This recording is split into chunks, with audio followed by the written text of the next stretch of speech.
ทักทายสบายดีแล้วก็สวัสดี FC ที่ติดตามแล้วครับส้มตอนเช้าวันนี้เราก็ที่ได้มาได้กินนะเพราะว่าทางนกทางหนูนะทุกคนว่าที่เราไปการเมื่อคืนนี้อืมตอนนี้ก็ที่ได้ค้างมาหนึ่งข่าวนะมีหนูมีนกมีกระแตแน่ว่ากระแตถือกลับโอเคเนี่ยพอบ่มูนะอ๋อเออแต่ไม่ได้ยิ่งมันไปแห้งโพดอ๋อมันหกเลยค่ะช่วงนี้รู้สึกว่ามูได้เนาะอืมเนาะลาย แต่ว่าในฝันได้เห็นกับ่ได้ยิงนี่ก็ชิ้นหมูนะนี่ก็ชิ้นหมูป่าเอาที่ย่างไว้ก็ทางทีมงานเขาก็ได้จกข้าวจะได้อุ่นข้าวเย็นกินนะทุกคนเพราะว่าลืมมากข้าวทีมงานเขาก็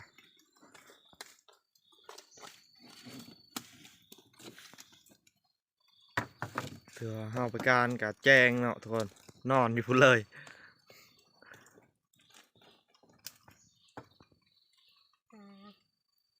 ทีมงานในทีมงานกวาดดินนอนนะคำเสือกวาดดินนอนอยู่ฮั่น อันนี้ก็ทางทีมงานหัวหน้าดอนเพิ่นก็ได้มาลิ้นนสบายดีสบายดีำเพราะว่าเพิ่นนอนอยู่พระโฮยนี่นะนอนคือเดียว นี่ละนอนก็ได้เพราะว่าชิ้นหมูกะชุบเพิ่นปั่นเท่านะเอากะ ปันก็ตายนั่นกับเผาทิม อืม ได้ทุกคาเดียวล่ะ เออ ต้มจะเป็นตะกินใช่ไหม ตอนนี้ก็ทางทีมงานเราก็ได้เท่าข้าวนำนี่ข้าวก็ไม่ได้ใช่กระสอบนะเพราะว่าตักเอาเลยแบบสบายเลยนะ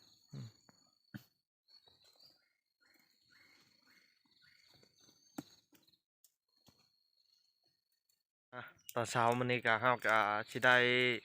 ไปหายามกลับนะมันนี้เพราะว่านึ่งข้าวชุกแล้วนะเพราะว่าข้าวสิได้ไปหายามกลับแล้วก็แสดงว่ามื้อสุดท้ายนะมันนี้ข้าวก็สิได้กินข้าวกินน้ำก็ข้าวก็สิได้กลับบ้านนะทุกคนตอนเช้ามันนี้ข้าวก็สิได้ไปยามกลับนะทุกคนไปลุ้นเด็ดๆเลยว่ามันสิถึกบ่นะกลับข้าวก็เพราะว่ากลับกับบหลายนะเพราะว่ากลับห้าหลัง ก็เฮาเข้าป่ามาหายามกับดักทุกคนเพราะว่าเฮาก็สิได้เฮาไปยามกับดักนำนี่เพราะว่ากับดักเฮาก็จักถือจะไปถือแล้วไปรุ่นน้ำเดแล้วล่ะ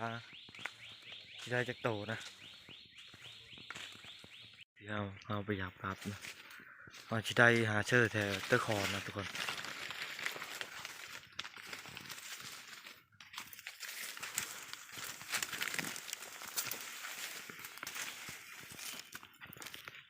อ๋อบ่ถือ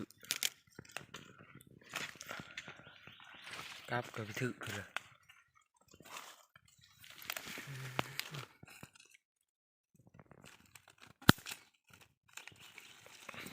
วันนี้เฮาก็สิได้เฮาไปหยาบกับนะทุกคนเพราะว่าโอ้กับก็มีถือนะถือว่าแล่นป๊อบกินนี่นะทุกคนกระแตกะตอนนี้ก็เฮาก็ได้ยามสองด่างวันนี้เฮาก็จะได้ไปหายามด่างใหม่นะเพราะว่ากับก็จักถือยังไปถือดอกทุกคนเลยนี่เฮาจะเอาไปยามกับนะครับเด้อโอ้ยไปถือทุกคนเอ้ยบ่มาเลยมันนี่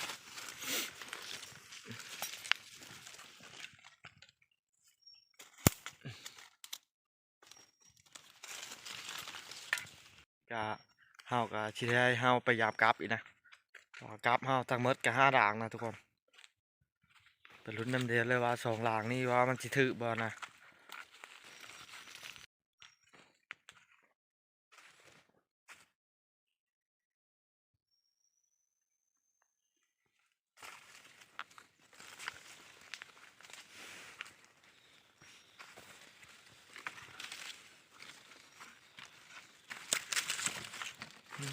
บ่ถือเลยทุกคนโอ้มีเมนูนี่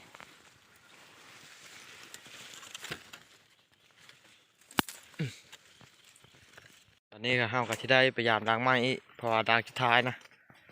เพราะว่าด่างสุดท้ายนี่จักถืออยู่ไปถือดอก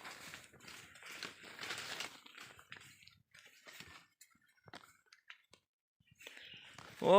บ่มานแท้มื้อนี้บ่ถือจักโตเลยนี่ก็กลับเฮาก็ยามหมดแล้วนะเพราะว่าไปถือจักโตนะทุกคนถือว่า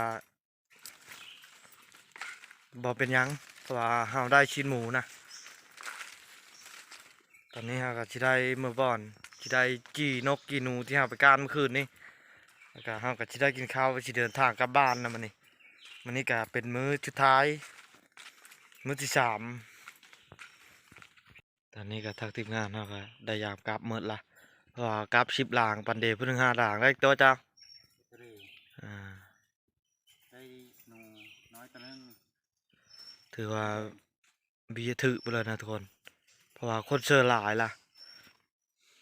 ตอนนี้เราก็จะได้กลับมือบ่อนอยู่บนเสาเขาละนี่มาหาให้กินข้าวแล้ว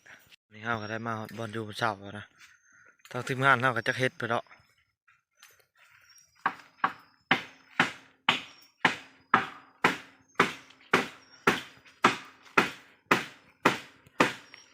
โอ้มางรถบ่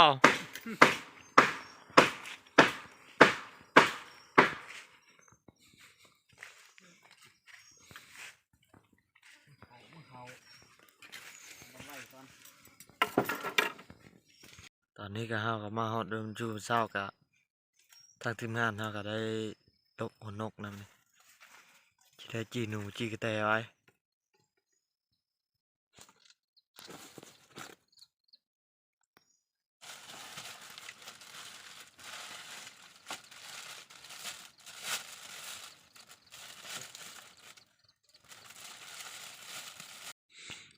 นกเขาอ่ะนกเขาตะโกงนะทุกคนตามัน โอ้ มันชีลักษณะแบบนี้นะก็คือนะมันมืนตา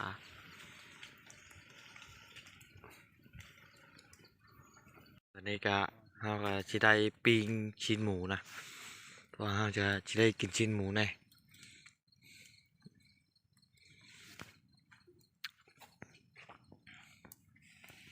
วันนี้ก็ทางทีมงานเราก็ได้พักนกพักกระแตโคเอาบ่ ผักขวาเอามัน อืม เปลี่ยนเมนูเนี่ยข้าวปิ่งไล่เถื่อนละ แม่นละเราจะได้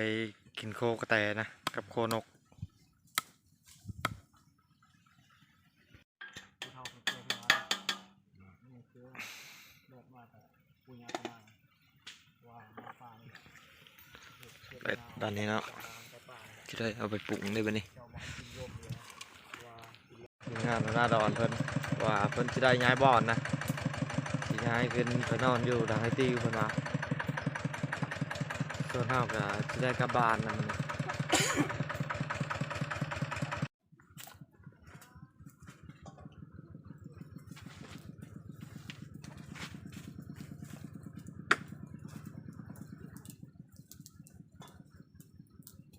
ทะเลยนะ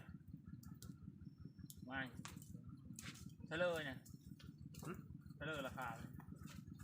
กระตังนะ530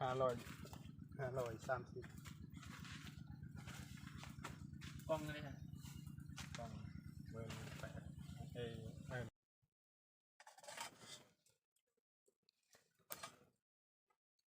มัดพักเดียวเลยได้ตอนนี้เราก็ได้มาพักเดียวนั่นเลย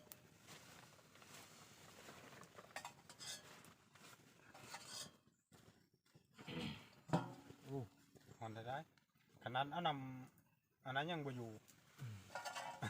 คือว่าเย็ดน่าได้พอ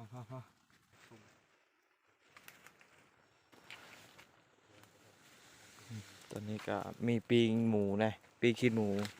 เราก็ที่ได้เอาไปกินข้าวนำนี่ส่วนโคกระแตโคนกกะ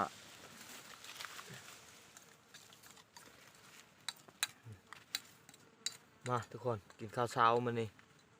ถือว่ามานอยู่นะมันนี่กะบ่ได้จำแจ้ว เจ้าไอ้ปิ้ง เด่นอันนะบ่เท่าเอาอันเหรียญจันเหรียญ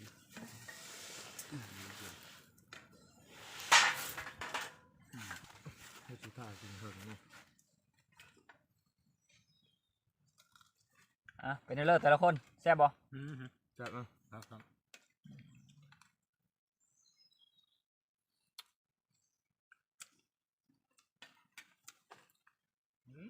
ชุดเลยชิ้นหมูป่าแล้วแซ่บ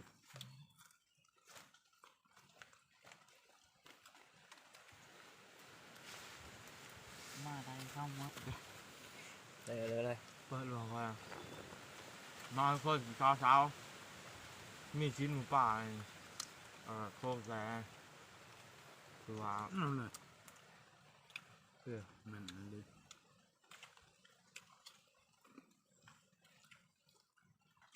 แซ่บอยู่เนาะ แซ่บขึ้นไงอันนี้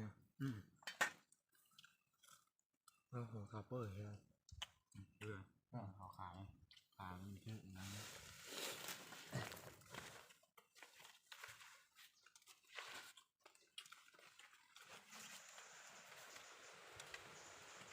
วันนี้ก็ทางทีมงานเท่ากับที่ได้ยกชีสลงมาปะอยู่ท่านเท่ากับที่ได้ปั่นเดียวนะทุกคน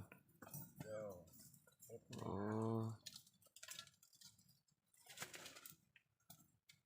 ในความปุ๊บอะชีสเวส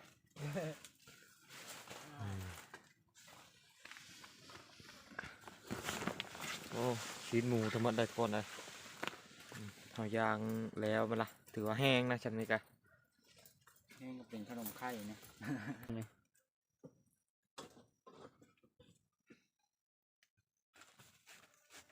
ชีสหมูแกะยะทุกคนเลยติดกับไม้เลย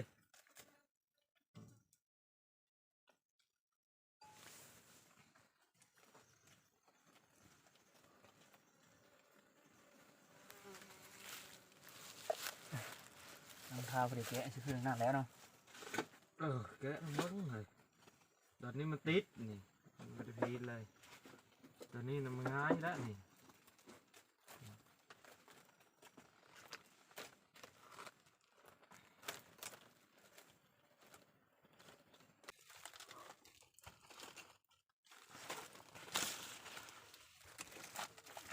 เปิด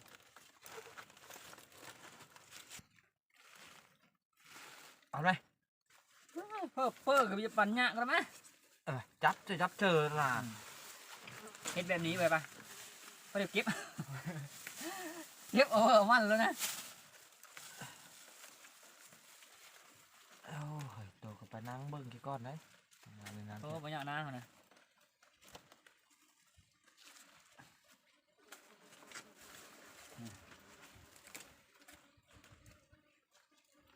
เนี่ยเมื่อไม่หาอีกหมูได้ชิ้นหมูตัวไม่ได้ไปนอนอยู่เฉยแต่แม่ผู้ชายปกติงั้นเมื่อไม่มาเฮิร์นอีกมีให้เนาะนี่ก็ทางทีมงานเขาก็ได้ปั่นชีสนะว่าปั่นเป็นพูดตอนนี้ก็จะได้เอาก่อนเพราะว่าบ่อนปะหน่อยนะ เนื้อที่หอม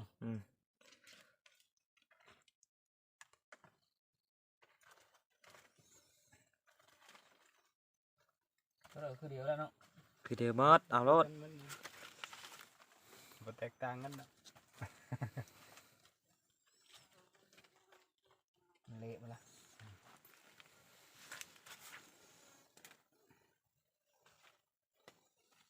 4 พูด 4 คนทุกคน เก็บเสื้อเลย อันนี้ก็ปั่นพูดอยู่ แต่ถือว่าเยอะว่าใบใหม่เลยแต่มีเยอะเอาหมดเลยเนี่ยเบอร์หน่อย ตอนนี้ก็ปั่นแล้วละห้าวกะที่ได้เก็บเอานำนี่เดี๋ยวซีฟูดเก็บมะมอแล้วก็มีเก็บเจอโม่ยแล้วก็มีนะเพราะว่าบ่อนปะห้าวกะมันหอมนะวันนี้ก็ห้าวก็จะเก็บนำ กำลังดีของดีมีหน่อยเนาะของดีมีหน่อยทำไป เพราะว่าเมื่อปีชอกปียาปีหากก็ได้กินชิ้นหมูเดี๋ยวนี้นะทุกคน คุณค่อยเก็บชุดทางยางเลย นี่ก็ห้าวก็ได้ปั่นชิ้นหมูแล้วล่ะห้าวก็จะได้เก็บเครื่องเก็บของกลับบ้านนำนี่ได้หื้อตัวอย่างทีมงานเอาวันนี้ก็ทางทีมงานห้าวก็ได้เก็บเครื่องเก็บของแล้วนะ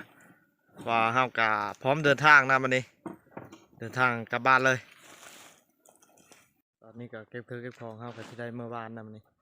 สำหรับคลิปนี้ก็สิขอจบลงเพียงเท่านี้นะคลิปหน้าพบกับเฮาอีกคือเก่าขอขอบใจผู้ติดตามแล้วก็รับชมบ๊ายบายทุกคน